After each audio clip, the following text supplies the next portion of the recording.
Podcast లో ఏం జరిగిందంటే వచ్చి యష్మి అండ్ మన పృథ్వీ కూర్చొని మాట్లాడుతున్నప్పుడు so he told that your undeserving అని యష్మికి చెప్తే తను ఏడ్చింది యాక్చువల్లీ.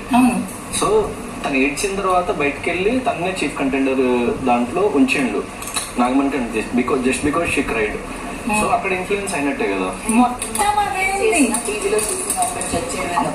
ఇప్పుడు నెక్స్ట్ వీక్ మనకి దాన్ని బట్టే మనం బయట చెప్పగలుగుతాం.